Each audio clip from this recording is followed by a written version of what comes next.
नमस्कार मित्रों, मेरा नाम है आदित्य। आप देख रहे हैं एडवोकेट आदित्य यूट्यूब चैनल। अब देखिए, आज मैं आप लोगों के लिए जो वीडियो लेकर आया हूँ वो एक प्रैक्टिकली वीडियो है। जो चीज़ें मैं आपको बताऊंगा शायद हो सकता है कि इसके पहले आपको किसी ने नहीं बताया होगा। इस वजह से मेरी थोड़ी सी बात आपको अटपटी लगेगी या लगेगी मैं गलत बोल रहा हूँ, लेकिन मैं जो बता रहा हूँ वो अपने अनुभव के आधार पर बता रहा हूँ और सत्यता बता रहा हूँ। तो आज मैं आपको सत्यता का दर्शन कराने वाला हूँ, वास्तविकता बताने वाला हूँ। इसलिए वीडियो को बारीकी से समझिएगा और जो चीज़ें आपको अटपटी लगेंगी ऐसा मत समझिएगा कि मैं गलत कुछ बता रहा हूँ। तो देखिए, बहुत बार ऐसा होता है कि जो पत्नी होती है और पति होते हैं उनमें कुछ लड़ाई झगड़े होती है। पत्नी मायके चली जाती है, वहाँ से पति के ऊपर कुछ केस लगा देती है, झूठे आरोप लगा देती है। अब देखिए, जो पति होता है वो भी गुस्सा आ जाता है, कह देता है कि मुझे अपनी पत्नी को अपने साथ नहीं रखना है। और ऐसे में वो जाता है कोर्ट में और विवाह विच्छेद कराने के लिए हिंदू मैरिज एक्ट के सेक्शन 13 के अंतर्गत एक विवाह विच्छेद का मुकदमा दायर कर देता है।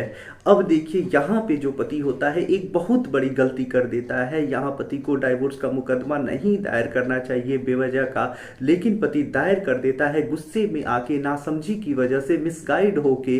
तो आज मैं यही चीज़ से पर्दा उठाने वाला हूँ, आपको वास्तविकता बताने वाला हूँ कि आपको विवाह विच्छेद का मुकदमा कब दायर करना चाहिए, कब नहीं दायर करना चाहिए, और नहीं करना चाहिए तो क्यों नहीं करना चाहिए।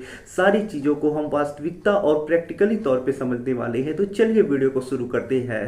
वीडियो में आगे बढ़ने से पहले मैं आपको एक महत्वपूर्ण जानकारी देना चाहता हूं। मेरी एक किताब पब्लिश हुई है जिसका नाम है legal guide for husband in matrimonial cases. अब जैसा इस किताब का नाम ही है, legal guide for husband in matrimonial cases, तो इस किताब के नाम से ही आप इस किताब का उद्देश्य भी समझ सकते हैं। तो देखिए, ये जो किताब है, ऐसे पति जो भारतीय दंड संहिता की धारा 498 के झूठे केस से परेशान है, मेंटेनेंस केस से परेशान है, या फिर किसी प्रकार के कोई भी मैट्रिमोनियल केसेस से परेशान है, तो ऐसे ही परेशान पतियों के लिए ये किताब लिखी गई है। आपको इस किताब में भारतीय दंड संहिता की धारा 498A, 125 CRPC, DV act, divorce case, section 9 आदि प्रकार के जो भी मैट्रिमोनियल केसेस होती हैं उनसे संबंधित काफी अच्छी जानकारी मिल पाएगी, जिससे कि यदि आप झूठे केसों से काफी ज्यादा परेशान हो चुके हैं, आपको कोई गाइड करने वाला नहीं है, आपको कोई कुछ बताने वाला नहीं है, तो ये किताब पढ़ के आप अपनी जानकारी बढ़ा पाएंगे और अपने केस में अपना पक्ष मजबूत कर पाएंगे। क्योंकि जब आपको जानकारी होगी, आप चीजों को जानेंगे, कानून को अच्छी तरह से जानेंगे, तो आपको कोई ठग भी नहीं पाएगा, ठग के पैसे भी नहीं ऐंठ पाएगा। साथ ही साथ आपका जो केस है उसमें आप अपना पक्ष भी मजबूत कर पाएंगे। तो यदि आप इस किताब को पढ़ते हैं तो आप अपने मुकदमे में अपना पक्ष भी मजबूत करेंगे, समय भी बचा पाएंगे और साथ ही साथ आपके पैसे भी बर्बाद होने से बचेंगे। तो ये जो किताब है पतियों के लिए काफ़ी ज़्यादा यूजफुल है। इस किताब का जो मूल्य है वो 550 रुपये है, प्लस 100 रुपये कोरियर चार्ज है, लेकिन अभी 50 रुपये इस किताब पे डिस्काउंट दिया जा रहा है। तो यदि आप इस किताब को बाई करना चाहते हैं तो मेरा व्हाट्सएप नंबर आपको स्क्रीन पे दिखाई दे रहा होगा, आप उस पर मैसेज करिएगा कि मैं किताब खरीदना चाहता हूँ। आगे का प्रोसेस मैं आपको बता दूंगा। तो देखिए, जब भी आप कोई मुकदमा दर्ज करते हैं तो ऐसा नहीं है कि आप केस लगा देंगे और लास्ट में जाके आप केस जीत जाएंगे। मुकदमे का एक नियम होता है, एक चीज़ होता है कि जब आप कोई बात कोर्ट में कहते हैं, कोई तथ्य रखते हैं, तो आपको साबित करना पड़ता है। अब देखिए, जैसे आपने डाइवोर्स का मुकदमा लगाया तो ऐसा नहीं है कि लास्ट में जाके आप जीत जाएंगे और आपको डिग्री मिल जाएगी, ऐसा नहीं होता है। जरूरी नहीं है कि आपने डाइवोर्स का मुकदमा लगाया ही है और आपको डाइवोर्स मिल जाएगा, ये चीज जरूरी नहीं होता है। अब देखिए, पति कुछ होते हैं जो क्या करते हैं कि नासमझी की वजह से मिसगाइड हो के या फिर गुस्से में जाते हैं, पत्नी के खिलाफ डाइवोर्स का मुकदमा लगाते हैं, उसमें लिखवाते हैं कि मेरी जो पत्नी है मेरे ऊपर झूठा केस कर दी है, वो देर तक सोती है, फोन चलाती है, मेरा बात नहीं मानती है, आज्ञा का पालन नहीं करती है, लड़ाई झगड़े करती है, गालियां देती है, माता पिता से अलग रहने के लिए कहती है, मुझसे पैसा मांगती है, मेरे घर से सामान उठा उठा के मायके भेजती है, अपने मायके वालों को बुला के मेरे घर पे रखती है, वो किसी और से शादी से पहले बात करती थी, चैटिंग करती थी, अभी भी वो किसी और से चैटिंग करती है, फ़ोन से बात करती है। इस प्रकार के बहुत सारे आरोप लगाते हैं और डाइवोर्स का मुकदमा कर देते हैं। अब देखिए यही चीज़ गलती होती है। ये जो छोटी छोटी बातें होती हैं कि पत्नी बात नहीं मानती, देर तक सोती, फ़ोन चलाती है, गाने सुनती है, बात खाना नहीं बनाती है, तो ये सब चीज़ें डाइवोर्स का आधार नहीं होता है। यदि आप ऐसा सोच रहे हैं कि आप इन छोटी छोटी बातों के आधार पर केस करेंगे और लास्ट में आप केस जीत जाएंगे, आपको डिग्री मिल जाएगी, तो ऐसा बिल्कुल नहीं होता है। अगर देखिए ऐसा कोई मामला है जिसमें आपने इस प्रकार के छोटे छोटे आरोप लगाए हैं, उस केस में पत्नी को नोटिस गया, वो हाजिर भी नहीं होगी, आएगी भी नहीं, इसके बावजूद कोर्ट जो होगा वो एक्स पार्टी प्रोसीडिंग तो कर देगा, एक पक्षी कार्यवाही तो कर देगा। लेकिन जब लास्ट में आर्गुमेंट होगा और जजमेंट आएगा, तो एक पक्षी आदेश जो होता है, यानी पत्नी नहीं आएगी, तो एक पक्षी आदेश जो होगा वो भी आपके पक्ष में नहीं आएगा, कोर्ट उसे भी रिजेक्ट कर देगा, क्योंकि कोर्ट ये साफ कह देगा कि आपने जो भी आरोप लगाए थे उन आरोपों के आधार पे हम विवाह विच्छेद नहीं कर सकते हैं। ये इस प्रकार के आरोप नहीं है कि इनसे विवाह विच्छेद कर दिया जाए, क्रूरता साबित नहीं हो रही है, ये चीज़ क्रूरता की श्रेणी में वैसे नहीं आ रही है कि डाइवोर्स दे दिया जाए, या फिर आपने अपनी बातों को साबित ही नहीं कर पाया, तो एक पक्षी डिग्री भी आपको नहीं मिलेगी। इतनी छोटी छोटी बातों के आधार पे केस लगा के कुछ नहीं मिलने वाला है, सिर्फ समय बर्बाद होगा, पैसा बर्बाद होगा, साथ ही साथ मेंटेनेंस केस अगर पत्नी ने किया है तो उसमें तो अब आपको बोलना पड़ेगा कि मैं पत्नी को नहीं रखना चाहता हूं, तो ऐसे में मेंटेनेंस भी ज़्यादा देना पड़ेगा और जल्दी अलाउ हो जाएगा, वो एक अलग समस्या बनेगी। साथ ही साथ हिंदू मैरिज एक्ट सेक्शन 24 में भी आपको मेंटेनेंस देना पड़ जाएगा।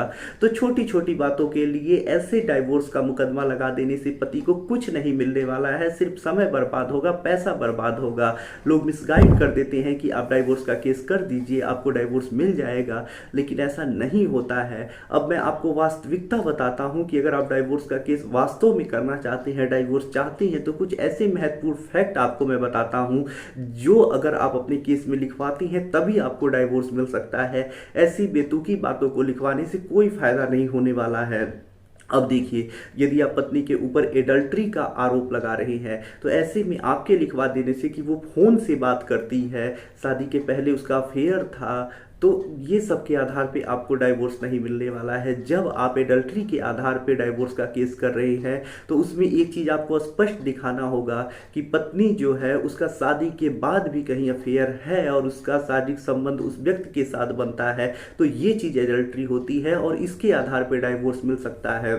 अब देखिए, यदि आप क्रूएल्टी के आधार पर डाइवोर्स का केस कर रहे हैं, तो इसमें आपको कुछ ठोस आधार बताने होते हैं। जैसे मान के चलिए पत्नी आपके ऊपर जानलेवा हमला की है, इसका आपके पास ठोस सबूत होना चाहिए। जो पत्नी है वो आत्महत्या का प्रयास की है, इसका आपके पास ठोस सबूत होना चाहिए। पत्नी जो है लड़ाइयाँ झगड़े करती है, इसका आपके पास ठोस सबूत होना चाहिए। पत्नी ने फर्जी 2-4 बार 5 बार आपके ऊपर कंप्लेन किया है, इसका आपके पास ठोस सबूत होना चाहिए। पत्नी माता पिता के से अलग रहने के लिए कह रही है, तो ये चीज़ तो हो जाती है कि आपके माता पिता गवाही दे देते हैं, अन्य कुछ रिश्तेदार होते हैं, कुछ लोग होते हैं गवाही दे देते हैं, तो इससे ये बात साबित हो सकती है। लेकिन इसको भी साबित करना पड़ेगा कि पत्नी माता पिता से अलग रहने के लिए कह रही है। अब देखिए, कुछ और बातें हैं, जैसे पत्नी जो है वो और प्रकार की जो भी आपके ऊपर उत्पीड़न करती है, आपको परेशान करती है, आपके साथ क्रूएल्टी करती है, सारी चीज़ों का आपके पास ठोस सबूत होना चाहिए। साथ ही साथ जो आप आरोप लगा रही हैं